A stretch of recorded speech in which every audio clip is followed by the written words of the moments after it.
Selamat berjumpa semuanya yang sedang berbahagia karena mendapatkan warisan Budayanti. Sekarang kita akan kembali lagi diperlihatkan dengan Xiaoyan yang pada saat ini akan segera memasuki pemakaman kuno. Xiaoyan pada saat ini melihat ke sekeliling dan Xiaoyan bisa merasakan ada banyak kekuatan yang cukup kuat. Menyadari hal tersebut, Xiaoyan pada saat ini sedikit mengerutkan kening. Xiaoyan berpikir bahwa Xiaoyan pada saat ini benar-benar harus segera meningkatkan kekuatannya. Bukan tidak mungkin orang-orang ini akan menimbulkan permasalahan di masa depan kepada kelompok Xiaoyan.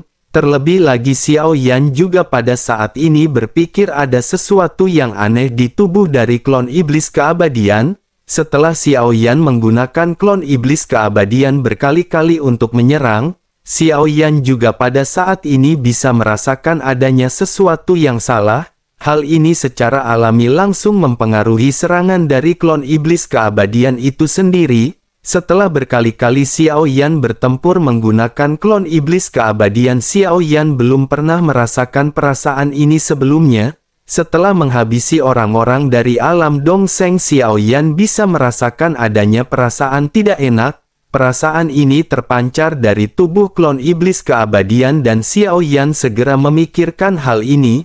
Kekuatan klon iblis keabadian ini tidak berasal dari origin Qi, kekuatannya berasal dari kekuatan fisiknya sendiri dan itulah yang digunakan seluruhnya oleh klon iblis keabadian.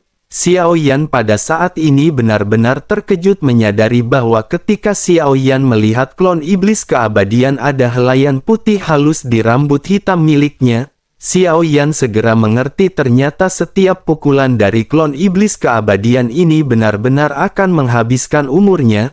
Semakin kuat kekuatan yang diberikan maka sepertinya akan semakin banyak umur yang dikonsumsi.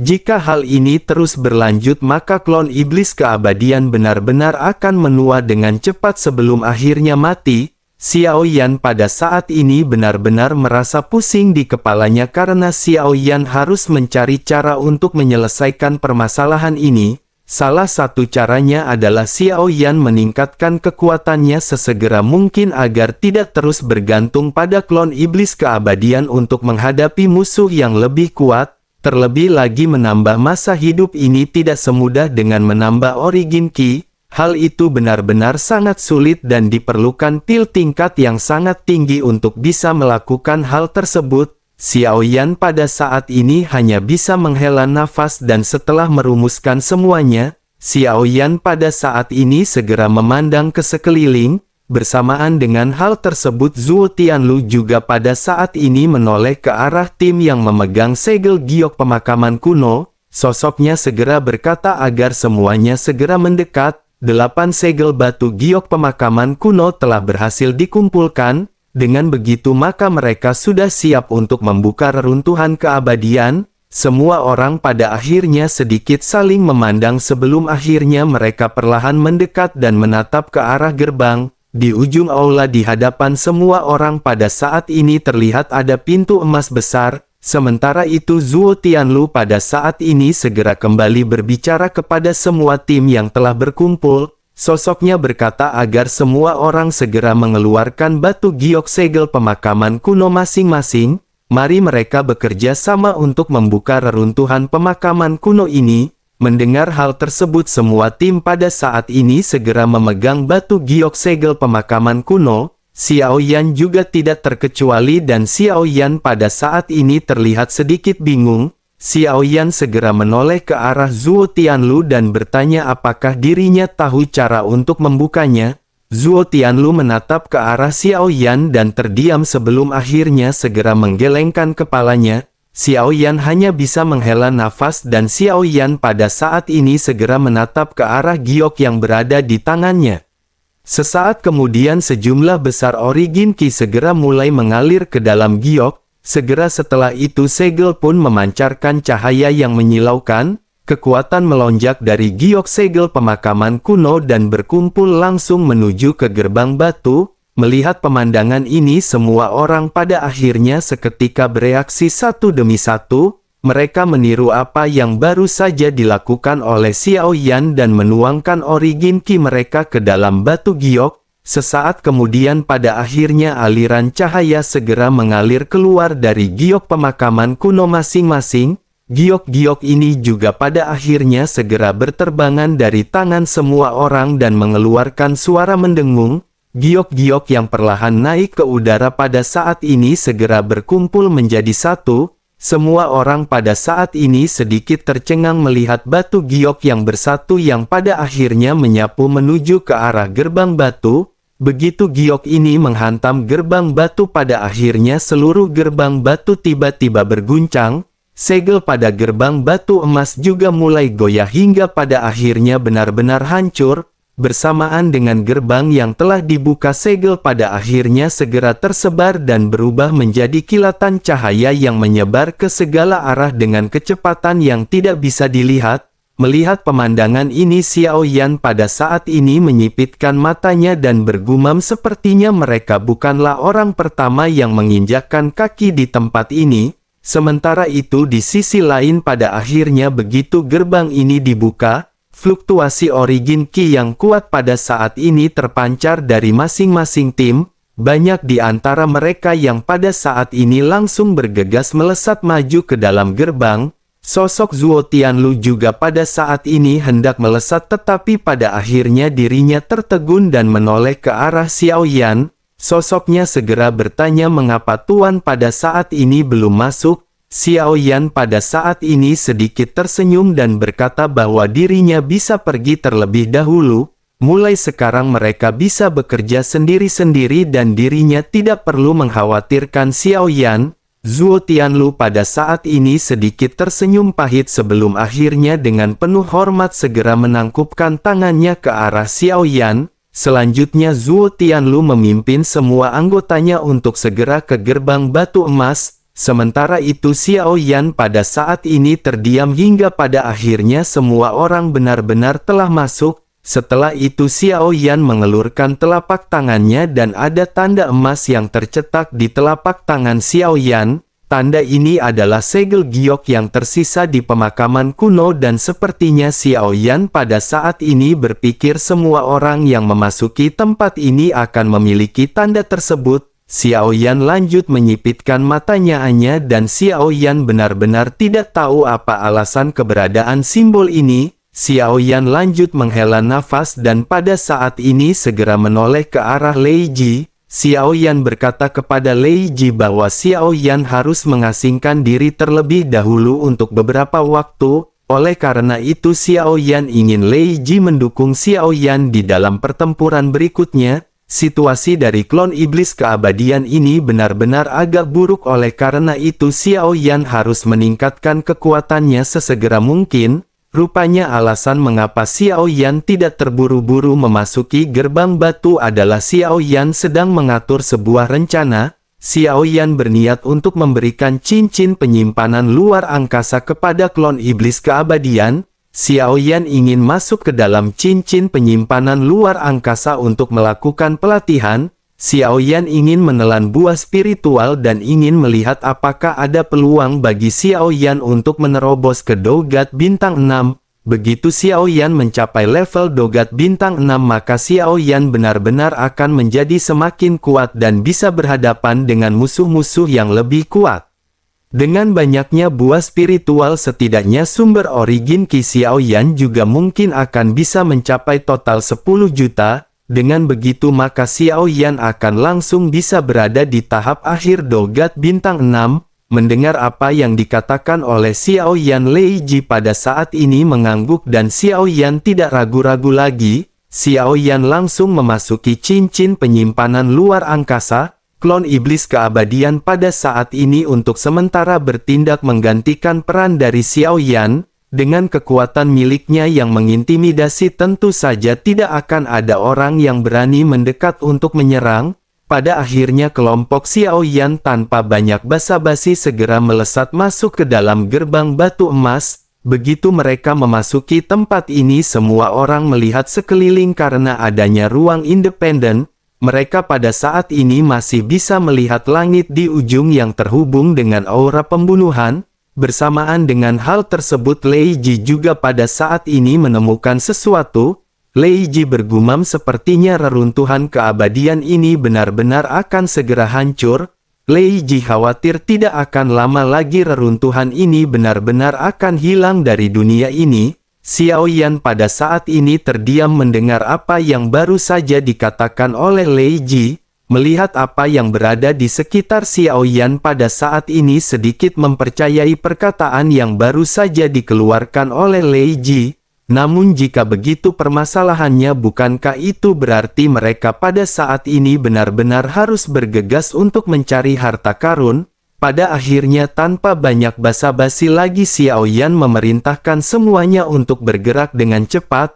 Setelah beberapa saat mengarungi perjalanan, pada akhirnya Wu Zhen pada saat ini segera tiba-tiba mulai berteriak. Wu Zhen berkata bahwa ada sesuatu yang berada di tengah-tengah tempat itu. Xiao Yan dan Lei Ji pada akhirnya sama-sama memandang dengan seksama dan memang benar seperti apa yang dikatakan oleh Wu Zhen. Mereka melihat adanya pavilion yang bobrok di tengah pulau yang ditutupi dengan pasir kuning. Mereka bertiga tidak ragu-ragu dan mulai bergegas menuju ke tengah dan beberapa menit kemudian, Xiao Yan pada saat ini memiliki mata yang berbinar setelah merasakan adanya keberadaan dari roh pembunuhan. Namun bersamaan dengan hal tersebut pasir kuning ini seketika bergetar dengan banyak sosok yang keluar dari tanah. Sosok-sosok ini adalah monster cacing raksasa yang sama seperti sebelumnya yang dihadapi oleh Xiao Yan. Kelompok Xiao Yan pada akhirnya bersiap dan dengan kekuatan masing-masing dapat dengan mudah bagi kelompok Xiao Yan untuk menghancurkan banyak monster cacing ini. Setelah menyelesaikan semuanya, Xiao Yan pada saat ini seketika mengerutkan kening dan mulai kembali berbicara. Xiao Yan berkata bahwa sepertinya ada hal lain di sini selain dari roh pembunuhan. Seharusnya ada sesuatu di dasar pasir kuning ini dan itulah yang mengendalikan monster-monster tersebut. Lei Ji pada saat ini menggugupkan kepalanya hingga pada akhirnya dengan perintah dari Xiao Yan, Lei Ji dan Xiao Yan bekerja sama untuk menghancurkan pasir yang berada di bawah. Ledakan keras pada akhirnya terjadi dan sesaat kemudian keheningan singkat mulai melonjak. Begitu tempat ini dihancurkan, pusaran pada saat ini seketika muncul. Sosok besar juga pada saat ini bergegas keluar dan berusaha untuk menelan Lei Ji dalam satu gigitan. Namun dengan kekuatan guntur yang dahsyat yang Lei Ji miliki, pada akhirnya sosok tersebut benar-benar dihancurkan berkeping-keping. Sosok Lei Ji pada akhirnya tergantung di udara dan pada saat ini ada senyum di wajah Lei Ji. Xiao Yan segera menyadari sepertinya Lei Ji telah mendapatkan sesuatu. Xiao Yan pun lanjut bertanya kepada Lei Ji apakah yang baru saja didapatkan oleh Lei Ji. Lei Ji seketika melesat kembali ke sisi Xiao Yan dan menyerahkan jimat batu di tangannya. Lei Ji berkata bahwa benda ini agak aneh dan sepertinya memiliki daya tarik. Sepertinya benda ini mengarah ke suatu tempat dan apakah mereka akan mengikutinya atau tidak. Xiao Yan pun memeriksa jimat batu seukuran telapak tangan yang pada akhirnya sedikit bergetar. Seperti apa yang dikatakan oleh Lei Ji, benda ini benar-benar seperti tertarik menuju ke suatu tempat. Xiao Yan pada akhirnya mengangguk dan berkata bahwa mereka harus segera pergi dan melihat apa yang ada di tempat yang dituju oleh jimat batu ini. Kelompok Xiao Yan pada akhirnya kembali melesat mengikuti arahan yang ditunjukkan oleh jimat batu tersebut. Di bawah kepemimpinan jimat batu, ketiganya pada saat ini melewati banyak reruntuhan. Banyak tempat di sini yang benar-benar telah dihancurkan dan setelah berjalan beberapa lama, Xiao Yan juga melihat pertempuran sengit yang terjadi di beberapa reruntuhan. Pasti orang-orang ini bertarung demi semacam keberuntungan, tetapi Xiao Yan tidak tertarik dengan hal tersebut. Xiao Yan pada saat ini masih terus-menerus mengikuti pergerakan dari jimat batu. Pada akhirnya setelah beberapa saat Xiao Yan dan yang lainnya segera tiba di sebuah lingkungan yang terlihat kosong. Ruang di sekitarnya juga pada saat ini terasa stabil. Jimat batu di tangan Xiao Yan juga berhenti bergetar dan Xiao Yan berpikir sepertinya mereka telah sampai di tempat yang dituju. Xiao Yan pun melihat sekeliling dan Xiao Yan pada saat ini segera mengamati tempat tersebut dengan cermat. Namun setelah beberapa saat Xiao Yan pada saat ini mengerutkan kening karena sepertinya tidak ada apapun yang berada di sekitar. Xiao Yan pada akhirnya menghela nafas dan bergumam, mungkinkah mereka telah ditipu? Bersamaan dengan perkataan Xiao Yan yang terdengar, tiba-tiba jimat batu itu kembali bergetar. Xiao Yan pun kembali menoleh ke arah jimat batu dan Xiao Yan pada saat ini segera memiliki sebuah pemikiran. Xiao Yan tanpa basa-basi langsung meremas jimat batu dengan kelima jarinya hingga berkeping-keping. Baik Lei Ji maupun Wu Zhen pada saat ini memandang ke arah Xiao Yan dengan heran dan tidak tahu apa yang pada saat ini dilakukan oleh Xiao Yan. Namun bersamaan dengan keduanya yang pada saat ini bingung, tiba-tiba terjadi getaran di sekitar mereka. Hal yang tidak terduga dan di luar nalar pada saat ini benar-benar segera dialami oleh semua orang. Kekuatan hisap yang kuat tiba-tiba muncul dan ketiga sosok ini menghilang tanpa peringatan apapun. Begitu ketiganya muncul kembali, lingkungan di sekitar pada saat ini terlihat masih kacau. Mereka pada akhirnya menatap ke sekeliling dan mereka melihat adanya peti mati berwarna perunggu. Suasana di sekitar juga memancarkan aroma kuno dan ketiganya pada saat ini benar-benar terkejut. Mereka juga melihat adanya seekor naga raksasa di depan peti mati yang sedang menarik peti mati tersebut. Namun naga ini telah membatu dan tidak diketahui sudah berapa lama sosok naga ini telah berubah menjadi batu. Xiao Yan pun mengerutkan kening dan pada saat ini Xiao Yan segera mendekati peti mati perunggu. Tiba-tiba tekanan yang kuat segera datang ke arah Xiao Yan dan ledakan pada akhirnya benar-benar terjadi. Peti mati perunggu yang tertutup pada saat ini terbuka dengan ledakan keras yang seketika melonjak. Sebuah telapak tangan putih juga menonjol dari peti mati dan sesosok tubuh pada saat ini seketika bangkit. Sosok ini mengenakan jubah merah dan tiba-tiba segera menatap ke arah Xiao Yan. Xiao Yan pada saat ini menyipitkan matanya karena Xiao Yan tidak bisa merasakan fluktuasi vitalitas apapun di tubuh sosok tersebut. Hal ini seketika membuat semua orang merasa panik, begitu juga dengan Lei Ji yang matanya tiba-tiba membeku. Lei Ji menatap sosok tersebut sebelum akhirnya perlahan menatap ke arah Xiao Yan dan berkata bahwa orang ini agak aneh dan mereka harus segera pergi. Xiao Yan pada saat ini sedikit terkejut karena baru kali ini Lei Ji benar-benar merasa seperti ketakutan. Sementara itu Wu Zhen pada saat ini menoleh ke belakang dan Wu Zhen menyadari bahwa mereka pada saat ini tidak memiliki jalan untuk mundur. Wu Zhen pun segera berkata bahwa sepertinya tidak ada jalan keluar bagi mereka pada saat ini.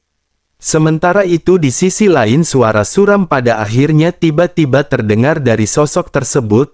Tekanan agung juga seketika datang ke arah kelompok Xiao Yan. Sosok misterius ini pun segera berkata bahwa siapapun dari luar yang berani masuk tanpa izin ke reruntuhannya akan dihukum mati. Lei Ji pada saat ini segera bergoyang dan seteguk darah segera dikeluarkan dari mulutnya. Klon iblis keabadian juga pada saat ini terlihat kesulitan menghadapi tekanan yang baru saja melonjak. Klon iblis keabadian pada saat ini benar-benar bergetar dan hal tersebut menunjukkan betapa kuatnya sosok di hadapan mereka. Klon iblis keabadian yang dikendalikan oleh Xiao Yan pada akhirnya segera berkata agar senior menunggu sejenak. Di sisi lain sosok tersebut pada saat ini sedikit terdiam sebelum akhirnya terlihat ekspresi kebingungan di matanya. Sosoknya menatap ke arah iblis keabadian dan Lei Ji sebelum akhirnya bertanya mungkinkah dunia sensi telah jatuh. Menanggapi hal tersebut Xiao Yan pada akhirnya segera menangkupkan tangannya dan berkata bahwa dunia sensi belum terjatuh. Namun meskipun begitu dunia sensi benar-benar akan segera di dalam kondisi berbahaya. Mendengar hal ini sosok tersebut pun segera menoleh ke arah klon iblis keabadian dan bertanya dari alam manakah dirinya berasal. Xiao Yan pada akhirnya segera menjelaskan semuanya mengenai klon iblis keabadian kepada sosok tersebut. Xiao Yan berkata bahwa mereka semua adalah orang-orang dari dunia sensi. Junior telah mengambil tubuh leluhur iblis keabadian dan ini hanyalah sebuah klon. Mendengar apa yang dikatakan oleh Xiaoyan, sosok yang berada di peti mati pada saat ini seketika memandang ke arah Lei Ji dan mulai kembali berbicara. Sosoknya berkata bahwa auranya juga memang agak aneh. Dapat dilihat dengan jelas bahwa aura ini juga bukan aura yang berasal dari makhluk dunia sensi. Xiaoyan pada saat ini segera menjelaskan kembali ke arah sosok tersebut bahwa dirinya berasal dari dunia yang luas. Dunia yang luas telah hancur, oleh karena itu dirinya telah bergabung dengan dunia sensi. Sekarang dunia sensi telah kekurangan orang-orang yang kuat, tetapi perang benar-benar telah semakin mendekat. Mendengar apa yang dijelaskan oleh Xiaoyan, sosok itu pun seketika bergumam apakah mereka semua telah gagal. Xiaoyan langsung mengerti bahwa sepertinya sosok-sosok yang dimaksud ini adalah Yang Mulia dan Dewa Jahat. Xiaoyan pada akhirnya segera bertanya apakah yang dimaksud oleh senior adalah Yang Mulia dan Dewa Jahat. Sosok tersebut tidak menjawab perkataan Xiaoyan dan pada saat ini hanya bergumam bahwa jika mereka gagal maka tidak ada gunanya baginya untuk eksis di dunia ini. Xiaoyan memandang ke arah sosok yang pada saat ini terlihat lesu, seolah-olah kesepian pada saat ini menjalar di sekujur tubuhnya. Xiaoyan pada akhirnya kembali bertanya apakah senior pada saat ini menjaga sesuatu. Sosok tersebut pada saat ini kembali tidak menjawab Xiaoyan dan hanya bergumam sendirian. Sosoknya berkata bahwa sebaiknya dirinya membiarkan semuanya yang berada di sini menghilang. Bersamaan dengan perkataannya yang terdengar, sosok itu pun mulai menipis seolah-olah dirinya benar-benar akan menghilang. Menyadari hal tersebut, sebuah suara pada saat ini segera terdengar ketika meminta sosok tersebut untuk menunggu sejenak.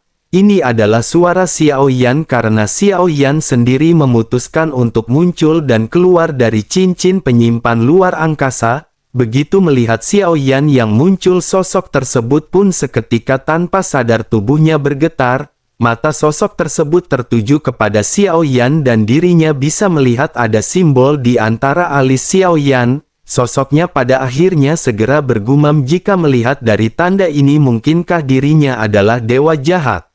Xiaoyan pada saat ini tanpa basa-basi segera menjelaskan semuanya kepada sosok tersebut. Xiaoyan berkata bahwa Xiaoyan bukanlah dewa jahat tetapi Xiaoyan hanyalah reinkarnasinya.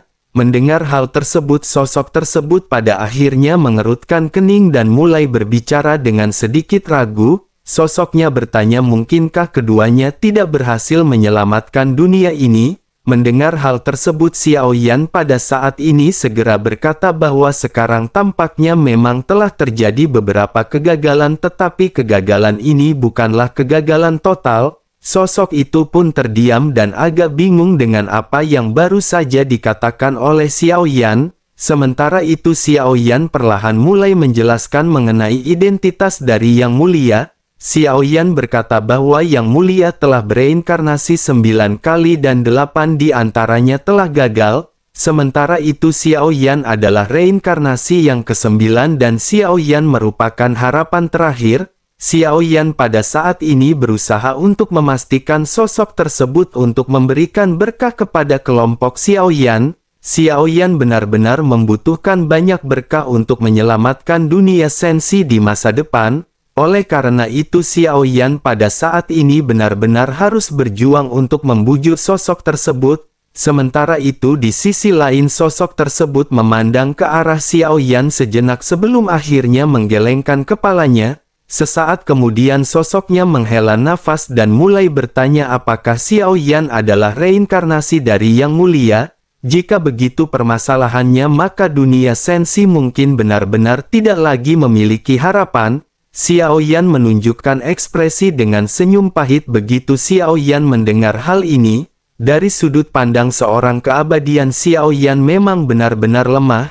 Xiaoyan tidak mungkin memikul tanggung jawab yang begitu berat dengan kekuatan yang dirinya miliki.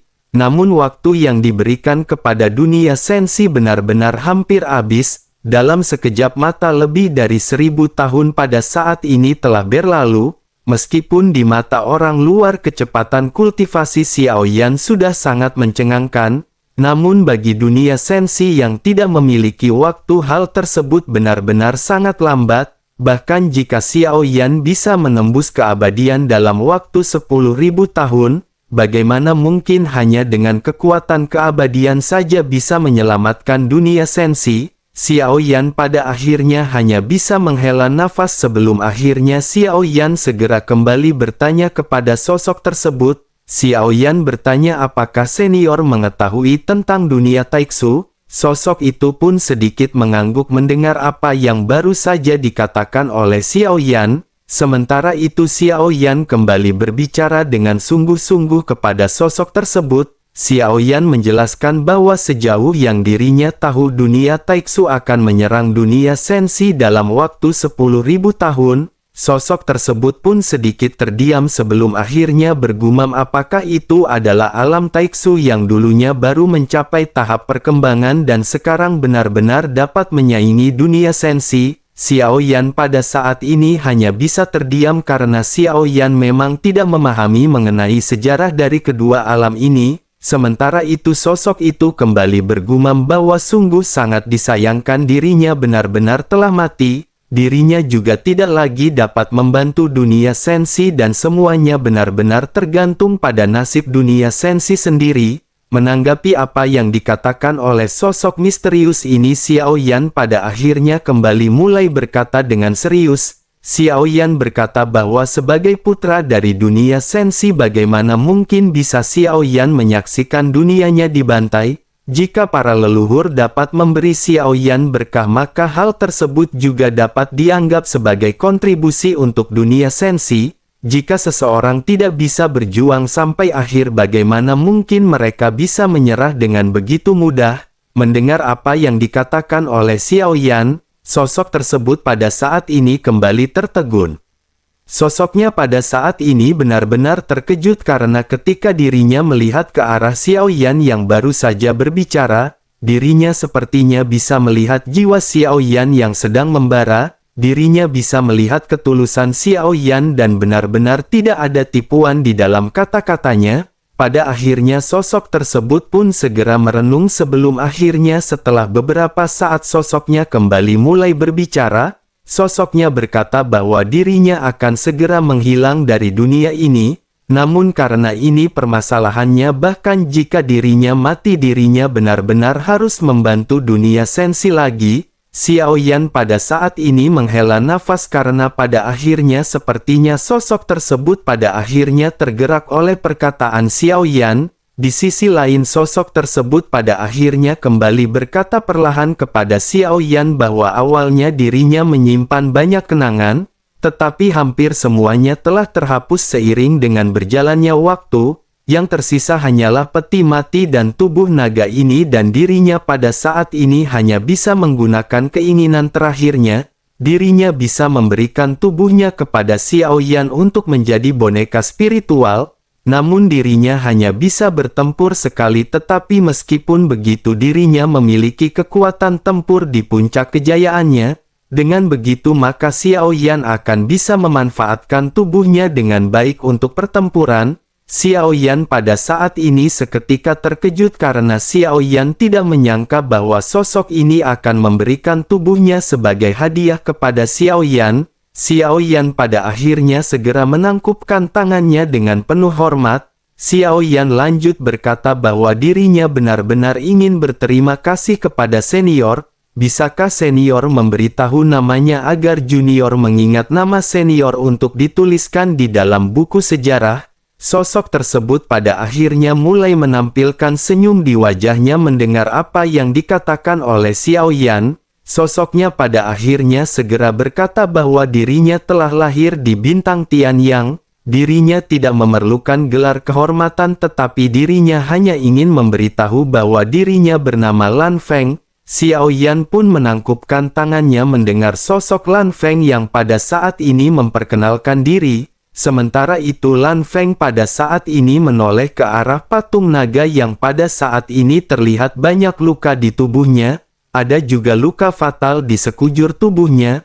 sosoknya pada akhirnya segera berkata kepada Xiao Yan bahwa namanya adalah Sisi. Dirinya memilih nama ini karena dirinya berharap Sisi bisa bertahan selamanya di dunia sensi, tetapi sangat disayangkan hal tersebut menjadi bumerang karena pada akhirnya Sisi mati karenanya. Mendengar hal tersebut Xiao Yan seketika menyadari apa yang pada saat ini dimaksud oleh Lan Feng. Xiao Yan pun kembali menangkupkan tangannya dan berkata bahwa dengan segala hormat dirinya tidak memiliki cara untuk menghidupkan sesuatu yang telah mati. Lan Feng pun tertawa karena dirinya benar-benar takjub dengan pemahaman yang dimiliki oleh Xiao Yan. Sosoknya pada akhirnya lanjut berkata bahwa tentu saja dirinya mengetahui hal ini. Orang lain benar-benar tidak akan bisa melakukannya, tetapi jika Xiao Yan adalah reinkarnasi yang mulia, Xiao Yan pasti akan bisa melakukannya. Begitu menyelesaikan perkataannya, Lan Feng segera mengangkat tangannya dan menghantamkannya ke tubuh dari si naga. Tubuh naga ini langsung runtuh dan berubah menjadi pecahan yang tidak terhitung jumlahnya. Di tengah-tengah angin kencang Lan Feng segera mengulurkan tangannya dan sebuah telur naga seketika muncul. Lan Feng lanjut menjelaskan bahwa dirinya bukan berasal dari dunia sensi tetapi berasal dari dunia pegunungan dan lautan. Ini adalah klan naga emas merah dan jika Xiao Yan adalah reinkarnasi dari yang mulia, Xiao Yan pasti akan bisa pergi ke dunia pegunungan dan lautan dan menemukan klan naga emas merah. Xiao Yan akan bisa untuk menghidupkan mereka kembali dengan jantung dan menggunakan darah sebagai panduan. Setelah semuanya terpenuhi maka tidak akan sulit bagi klan naga emas merah untuk kembali hidup. Tetapi mungkin begitu dirinya kembali dihidupkan dirinya akan segera mengingat semuanya. Dirinya pada saat ini hanya bisa berharap Sisi tidak akan kembali terlibat dalam pertempuran dunia sensi.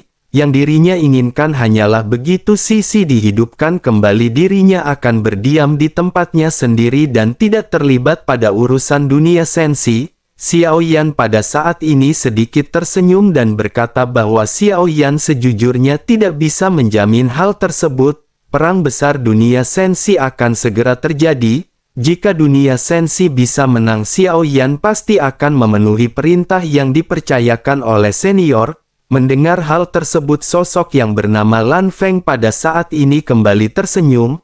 Lan Feng lanjut berkata bahwa dirinya mengerti semuanya diputuskan oleh Xiao Yan. Tetapi jika Xiao Yan membawa Sisi kembali maka Xiao Yan dapat mencoba meminta klan naga emas merah untuk membantu dunia sensi. Meskipun dirinya memiliki banyak bantuan lama dengan mereka, dirinya tidak bisa menjamin bahwa mereka akan tetap mengenalinya. Oleh karena itu dirinya pada saat ini hanya bisa berharap Xiao Yan akan bisa mendapatkan bantuan dari klan naga emas merah. Xiao Yan pada akhirnya mengangguk menanggapi apa yang baru saja dikatakan oleh Lan Feng. Sementara itu Lan Feng pada saat ini segera kembali berkata bahwa selain itu izinkan dirinya memberi Xiao Yan berkah lainnya. Meskipun ingatannya telah sepenuhnya kabur dirinya akan memberi Xiao Yan sinar aura keabadian. Sinar aura keabadian atau sinar keinginan keabadian ini akan membantu Xiao Yan untuk menerobos keabadian di masa depan. Bersamaan dengan perkataannya yang terdengar pada saat ini seberkas cahaya putih perlahan melayang dan tenggelam ke dalam pikiran Xiao Yan. Keinginan tersebut tersembunyi di dalam tubuh dan jiwa Xiao Yan dan mungkin efeknya akan bisa ditunjukkan ketika Xiao Yan mencoba untuk menerobos tingkat keabadian. Selanjutnya sosok dari Lan Feng seketika menyentuh telur naga dengan kedua tangannya dan melangkah maju menyerahkannya ke arah Xiao Yan. Sosoknya lanjut berkata bahwa dirinya juga akan memberikan benda ini kepada Xiao Yan. Perlakukan dengan baik dan jangan pernah membuatnya sebagai senjata. Meskipun telur naga ini sekeras vibranium tetapi Xiao Yan jangan melakukan hal tersebut. Lan Feng pada akhirnya segera menghela nafas dan menghembuskan sedikit udara putih dari mulutnya. Tubuhnya pada saat ini perlahan terbaring ke dalam peti mati perunggu dan peti mati pun kembali tertutup. Semua tekanan yang berada di sekitar juga pada saat ini benar-benar menghilang. Xiao Yan menatap ke arah peti mati perunggu dan sekali lagi menangkupkan tangannya dengan penuh hormat kepada sesepuh penunggu warung Budayanti.